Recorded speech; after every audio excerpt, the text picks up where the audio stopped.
Hey everybody, it's the weekend. I'm dressed casual and I've been thinking about what message I wanted to send this weekend to everybody. And I think it's to be prepared for the holidays. And so I'm still working on the title for this video, but I think it's going to be prepare for the holidays, don't just hope for the best.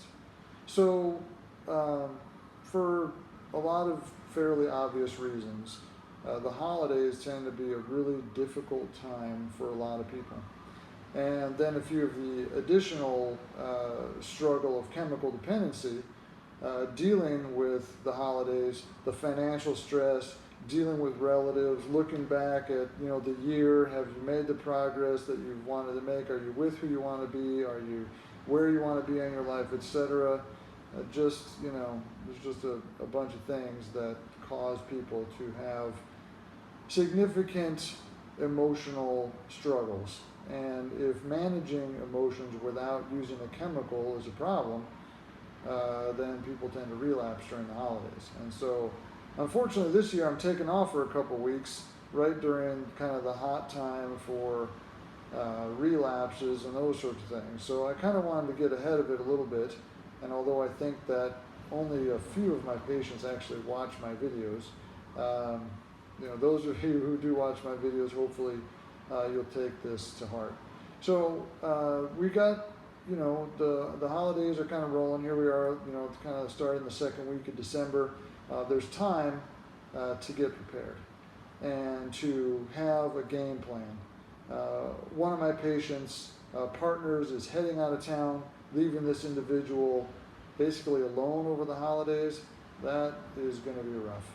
And, a high risk for relapse. This particular patient, early in recovery, needs to get prepared, needs to have some solid relationships going with a substance abuse counselor, a certified substance abuse counselor, also known as a CSAC, or already be engaged in a structured intensive outpatient program, of which there are several here on Kauai. There's Ialaho, which has 3 different groups, a men's group, older women's group, and a younger women's group. There's Ahu Vai Vai, who sees people both in Lihue and in Kalaheo. There's the McKenna Recovery Center, who has mixed groups. Most days, and they split out for men's and women's groups 1 day a week. They have day groups and night groups. Those are really good programs. There's certain programs that meet early in the day if that's convenient. There's other programs that meet late in the day if that's convenient. Some of them meet on Mondays and Wednesdays, or Tuesdays and Fridays, or whatever. So just don't hope for the best. Engage in recovery, prepare for the holidays, know that it's going to be tough, that relapse is very common through the holidays, and be prepared.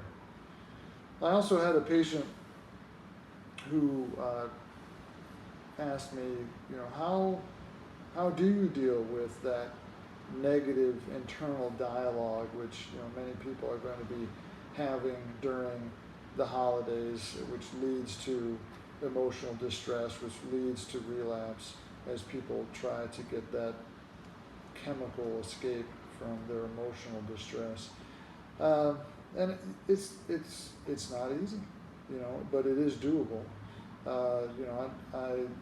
I've been having a tough time myself lately, and it's distressing to not be able to sleep, to try to be engaged in something and have intrusive thoughts, just negative internal dialogue. It's not pleasant, and so I understand that it's compelling to want to get some escape from that, and there are obviously chemical escape, which is temporary, not sustainable, and hopefully that's why you're in the program, is to move to something better, something that's non-chemical, that works for you, and engaging in something else, distracting yourself, rewarding yourself with something that you're engaged in, being very proactive about just thinking about something else, just engaging yourself in a different way of thinking about things, instead of just hoping for the best. Again, prepare and go sit down with a counselor, talk about what happened or what's going on in your head, and how you can think about it differently, how you can think about other things, how can you engage in something else that really captures your attention so that you're not having to, endure those intrusive thoughts and that negative inner dialogue.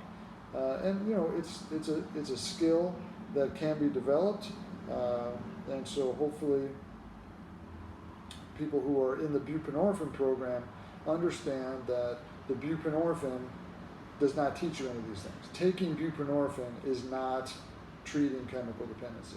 Taking buprenorphine reduces withdrawal, reduces craving, but the fundamental problem of wanting to achieve chemical escape from emotional distress is not helped by taking buprenorphine. You have to do something else. It's medication-assisted treatment. That's the medical term for the buprenorphine maintenance program.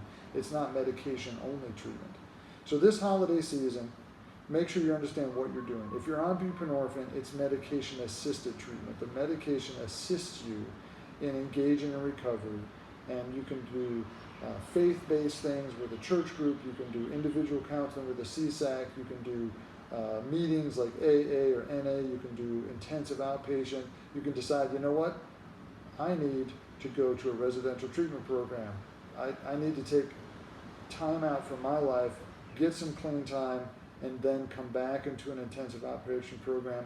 We can help you with that. You usually need a PPD test and some medical exam and paperwork done and referrals and insurance authorization and travel arrangements, and that's something that myself or a counselor helps people with so that they can get into a treatment program that fits their needs. Some treatment programs, some residential treatment programs allow you to be on buprenorphine. Some of them do not, and so you need to choose carefully. And so I'm just kind of explaining the different options that people might have this holiday season to engage in recovery. Don't hope for the best, prepare for the holidays, and good luck. Thank you.